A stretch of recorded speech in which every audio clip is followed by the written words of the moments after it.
and welcome back to another review. The best reviews in town. That's not true. There's no such thing. Oh, can you believe it? I'm actually posting videos. Oh, it's a miracle. Hallelujah. So, we won't do a lot of chit-chatting today. I don't have much to chit-chat about, so let's just, I don't know, do the review. Little is a 2019 American fantasy comedy film directed by Tina Gordon with a screenplay by Gordon and Tracy Oliver and a story by Oliver. The film follows an overbearing boss who is transformed into the child version of herself.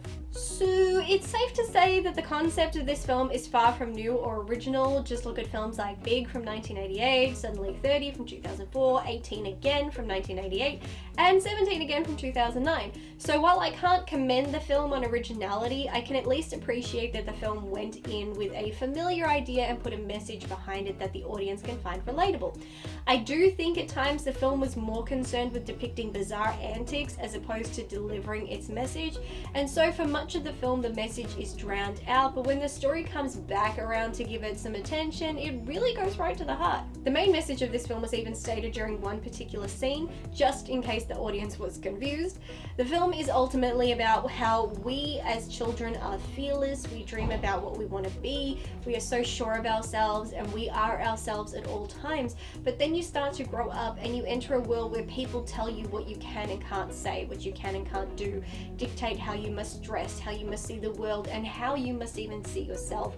Eventually that confidence, that fearlessness, and being so sure of who we are gets beaten down until we become someone our younger self wouldn't recognize.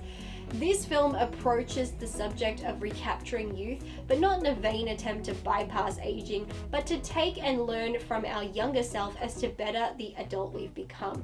I think it was a beautiful message and would hit home for many people if only the film didn't get sidetracked so often.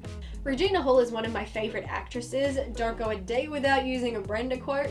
When she was on screen, I was honestly enjoying myself, but she was not around for long due to the nature of the film. Marsai gives a superb performance as young Jordan Sanders. She really knows how to put on a show. Would have been that much better if she was written better.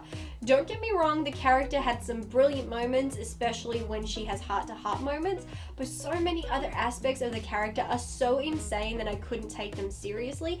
Yes, I'm aware this is a comedy and we're talking about a film where an adult magically became 13 again, but just ways the character was written were absurd. The fact it takes Jordan forever to notice she's 13 again was very unbelievable.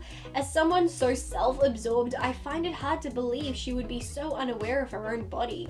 Then the character was hitting on her teacher. She is fully aware that she is currently in the body of her 13-year-old self, and so what she's doing is inappropriate and could land the man in jail. How could she even think he'd be interested? If he were, I'd be reporting him. Her trying to order alcohol in public, yes, it's all meant to be haha, but it's honestly not very funny. It just makes the character come off as uncaring and detached from her circumstances. There were many moments like this, and they just made it super hard to stay engrossed in the film, resulting in me turning it off repeatedly. Issa was great. She also gives a top performance, and she probably gave me the most laughs, which weren't many. I do find it strange how we get snippets of her character April showing her more confident side, and yet I never felt like it was a side she embraced. Even by the end of the film, she still seemed very timid and unsure of herself, and seeing as how both April and Jordan had life lessons in this film, it came out as though only one truly grew from the experience and April is still a work in progress. I didn't dislike the film, but I found it to just be more on the meh side of okay. I honestly wanted more, considering how bizarre the story went. They most definitely could have really gone for it on the comedy. Instead, the whole film feels like the writers were holding back, keeping the comedy at 5 when I wanted it at a 10. The only moments I did not enjoy at all were Jordan hitting on her teacher and the neighbor calling CPS. I don't know precisely how CPS works in the States, but I do know CPS caseworkers have multiple cases on their desks at a time, and they don't just rock up to someone's house within an hour of being called because a woman calls saying, "My neighbor suddenly has a daughter I didn't know existed."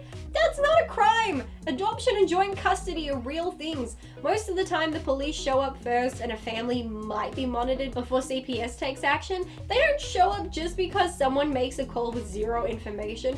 I also don't believe they go around threatening people because a child misses one day of school. Everything about this scene in the film was utterly stupid and was only there as an excuse to put Jordan back into a school environment, whether it made sense or not. As I always say, I hate plot points only added for convenience. I find myself disappointed with the overall product I got, especially with such a fun cast. The potential was endless and it didn't deliver. I remained optimistic and I thought I would love it, but love it I did not. There were great performances, a great message, but just poorly executed, and a horrible set of costumes. Danielle Hollowell and Provi Full Ramphel, who were in charge of costume designs for this film, need to go home and rethink their life choices, because for the most part, seeing the costume choices on the screen was very hard on the eyes. It was an okay film, but the laughs were few and far between, and the movie just wasn't all that.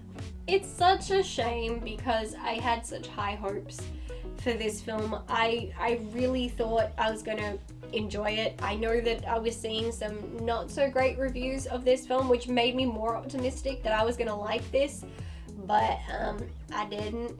I mean, the trailer just gave me such hope. Trailers are so misleading. Damn, especially that one clip in the trailer where the guard at the school, he's like, we got a BMW, black mama whooping. Like, I love that. That was funny.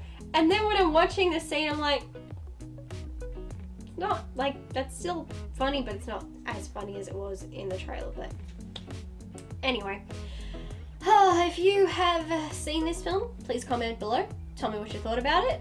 Or you can just comment and tell me how's the weather doing wherever you are. It's freezing over here. What's it like where you are? And I don't have much else to say today. I've been doing a lot of talking, so my voice is very sore. So I'm going to finish this up, maybe go take a nap, get a drink of water, and that'll be it. So, as always, thank you so much to my patrons. You are wonderful, wonderful people. And until next time, bye!